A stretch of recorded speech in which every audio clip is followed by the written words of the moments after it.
Hello साथियों, मैं सौरभ कुमार सिंह और शिक्षक बहाली के मुद्दे पर आपको अप टू डेट करा दें कि प्रथम फेज की बहाली से लेकर दूसरे फेज की बहाली जितनी भी बहाली हुई है अभी तक, और सबको पता है कि परसों जितने भी नवनियुक्त शिक्षक थे सबको प्रमाण पत्र दिया गया गांधी मैदान बुलाकर माननीय मुख्यमंत्री जी द्वारा। तो अभी जो हम बात करेंगे आपको कि कल एक बड़े आंदोलन की तैयारी है। जितने भी शिक्षक अभ्यर्थी जो प्रथम फेज की बहाली के हैं और वो छट गए हैं, उनको नौकरी नहीं मिली है, पूरक परिणाम जारी हो इसके लिए लगातार घमासान छिड़ा था। सबको पता है कि 4 दिन गर्दनी बाग धरना स्थल पर बैठे, उसके बाद फिर 3 दिन हम लोग बैठे इधर हाल में ही। तो दिसंबर से लेकर जनवरी तक पूरे आपको बता दें कि नवंबर, दिसंबर और फिर जनवरी, इसमें लगातार आंदोलन चलता रहा कि पूरक परिणाम जारी हो। पूरक परिणाम जारी होने के लिए जो बीपीएससी द्वारा जो बताया जा रहा था, 25 अक्टूबर के ट्वीट के हवाले से ही हम आपको बता दें कि उन्होंने कहा था कि एक से ज़्यादा सप्लीमेंट्री रिजल्ट जारी करेंगे। कब? जब मल्टीपल रिजल्ट वाले जो बच के आएंगे वो सीट, फर्जीवाड़े तरीके से जो नियुक्त हो रहे हैं जो बाहर होंगे वो सीट, और कई लोगों के ये कहना है कि ड्रॉप आउट स्टूडेंट वो सीट, तो सब मिलाकर ओवरऑल बात की जाए तो पूरक परिणाम जारी होने चाहिए थी। और लगभग अभी तक जो आंकड़ा है 24 से 25 हज़ार सीटों पर पूरक परिणाम जारी होने चाहिए, परंतु पूरक परिणाम नहीं जारी हुआ। मात्र 2773 लोगों का रिजल्ट आया और अभी हाल में ही 2 दिन पहले फिर 41 लोगों का पूरक परिणाम के रूप में कहा गया कि इन्होंने आपत्ति दी थी। आप ही अगर बताइए, अगर आपत्ति दी जाती, अगर मांगी जाती TRE 1 में, तो लाखों लोग ऐसे थे जिनके आपत्ति के रूप में दिया जाता। सप्लीमेंट्री रिजल्ट को लेकर जो भी गड़बड़ी हुई है, जो भी चीज़ें कही जा रही है, सब भ्रामक रूप से फैलाई गई मीडिया के माध्यम से, प्रेस के माध्यम से, चाहे इलेक्ट्रॉनिक मीडिया हो चाहे प्रिंट मीडिया हो। बीपीएससी के सवाल पर पूरक परिणाम अगर जारी नहीं होते हैं तो छात्रों अभ्यर्थियों के मन में जो असंतोष है, जो भावना है, उसी को लेकर कल एक बड़े आंदोलन की तैयारी है। जितने भी शिक्षक अभ्यर्थी मेरी बातों को सुन रहे हैं, सब पटना पहुंच जाए, स्टेशन के पास आ जाए, गांधी मैदान के पास आ जाए, और जहां से भी आंदोलन की शुरुआत होगी वहां से उस भीड़ में शामिल हो जाना है। लेकिन उम्मीद करते हैं कि पटना स्टेशन के पास में सभी लोग जमा हो जाएंगे, महावीर मंदिर का जो पास है उसके आसपास में, और जो भी चीज़ें होंगी आगे के तरफ में हम लोग लोकतांत्रिक तरीके से किधर जाना है, क्या करना है, सब चीज़ वहां से आपको पता हो जाएगा। दूसरी महत्वपूर्ण विषय है कि क्या कोर्ट केस के संदर्भ में आपको बता दें कि आज जो है कोर्ट केस में पूरी याचिका दायर हो जाएगी, पूरी तैयारी फाइनल है।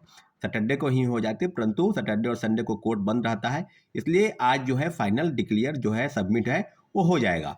TRE 1 में पूरक परिणाम जारी हो और TRE 2 की जो सीट गई है, जो रिक्ति भेजी गई है बीपीएससी से, आपको हम बता दें कि वो 14,700 की सूची की जो लिस्ट है उसके पूरक परिणाम कब जारी होंगे, क्योंकि अब जो है आज हो गया 15 तारीख, और उम्मीद करते हैं कि जल्द से जल्द जो हम लोग के पास जो सूची है, सूचना है, वह है कि 20 तारीख के पहले कभी भी रिजल्ट जारी किया जा सकता है।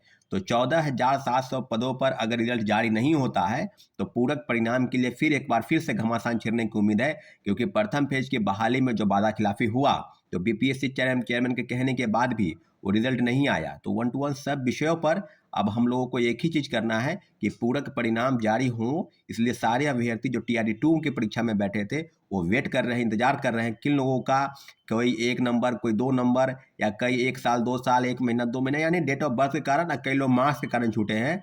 तो मुझे लगता है कि पूरक परिणाम आने चाहिए, लेकिन उसमें से भी 6 to 8 और 9 10th में, 6 to 8 जो क्लास है और 9 10 जो क्लास है उसमें ज़्यादा पद रिक्त होंगे, तो सप्लीमेंट्री रिजल्ट ज़्यादा इन्हीं सब वर्गों में आएगा। क्योंकि ऑब्वियस सी बात है कि 11th 12th में जितने भी लोग का सिलेक्शन हुआ है वो निश्चित रूप से अपने पद को नहीं छोड़ेंगे। तो ये मल्टीपल रिजल्ट, यानी एक से ज़्यादा पदों पर जो लोग नियुक्त हो गए हैं, हम लोग बार बार बात कहते थे, आपको याद होगा कि बीपीएससी चेयरमैन की तरफ से जो गलती हुई, जो शिक्षा विभाग की तरफ से गलती हुई प्रथम फेज में, उसी का नतीजा है। परंतु सेकेंड फेज में गड़बड़ी कम हुई है। अभी तक हम लोग के पास जो आंकड़ा आ रहा है, इसमें 2-3 गड़बड़ी की सूची जो है, सूचना जो है, वो हम लोग बीपीएससी को बता रहे हैं, शिक्षा विभाग को बता रहे हैं कि डोमिसाइल सर्टिफिकेट ये अवश्य जांच होनी चाहिए, क्योंकि कई लोगों के पास ऐसा प्रमाण है कि डोमिसाइल सर्टिफिकेट फर्जी बनाकर लोग बहाल हो गए हैं।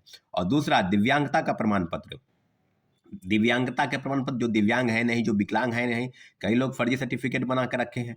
तो कई चीज़ों पर TRE 1 में शिक्षकों के संदर्भ में जो भी सूची आ रही है जिला से, औरंगाबाद से, नालंदा, पटना से लेकर दरभंगा, मधुबनी, और सब जगह से लोग भाग रहे हैं। शिक्षक अभ्यर्थी नौकरी का ज्वाइन करने के बाद वो भाग रहे हैं। तो भाग क्यों रहे हैं? क्योंकि ऑब्वियस सी बात है कि वो फर्जीवाड़ा किए हुए हैं, उनके पास फर्जी प्रमाण पत्र है। तो फर्जी प्रमाण पत्र के आधार पर लोग अगर नियुक्त हुए हैं तो उनको बाहर करना जरूरी है। इस मांग के लिए हम लगातार तत्पर हैं, लेकिन दूसरी तरफ नए लोगों को तो मौका नहीं मिला। जो फ्रेश कैंडिडेट है, जो पूरक परिणाम जारी हो इसके लिए संघर्ष कर रहे हैं, उनको तो मौका नहीं मिला। तो पूरक परिणाम जारी होनी चाहिए थी और सब मामलों को लेकर माननीय उच्च न्यायालय में कई याचिकाएं दायर हो चुकी है। तो आने वाले समय में इस पर क्या होगा, आगे कोर्ट का फैसला क्या होगा, लेकिन इतना जरूर है कि हम लोग के पास पूरे सबूत है।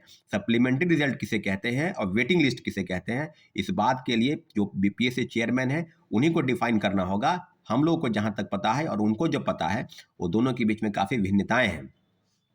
शिक्षक अभ्यर्थियों के साथ हमारी पूरी सहानुभूति है, हम उसके साथ लगातार लड़ाई लड़ रहे हैं, लेकिन इतना जरूर है कि बीपीएससी टीआरई 2 से लेकर और आगे वाली परीक्षाओं में जो टीआरई 3 की भी परीक्षाएं होंगी अगस्त महीने में आयोजित हो रही है, सब में कहीं ना कहीं जो आपत्ति है, जो कमी है और जो भ्रष्टाचार हुआ, इस सब मामलों पर हम आपको अपडेट करा दें। लेकिन टीआरयू ने पूरक परिणाम नहीं जारी हुए, इसके पीछे में कई तर्क दिए गए, लेकिन इतना जरूर है टीआरई 2 की जो मेन जो बिंदु है वो है कि हिंदी भाषा की अर्हता को समाप्त किया गया।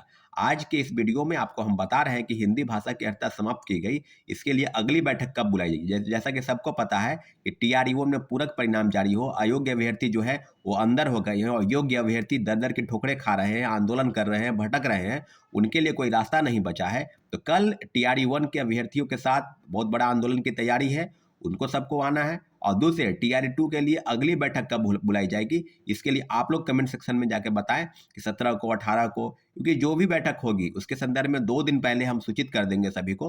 लेकिन इतना जरूर है कि जल्द से जल्द उसकी बैठक बुलाई जाएगी। और बैठक कहाँ हो, क्योंकि गांधी मैदान में बैठक नहीं हो सकती है। गांधी मैदान में भी 26 जनवरी की तैयारी के जो सिलसिले में जो चीजें हैं वो हो सकती है। अगर जगह मिलता है तो हम लोग गांधी मैदान में भी जगह बैठक बुला सकते हैं। इन्हीं सब मुद्दों पर आपको हम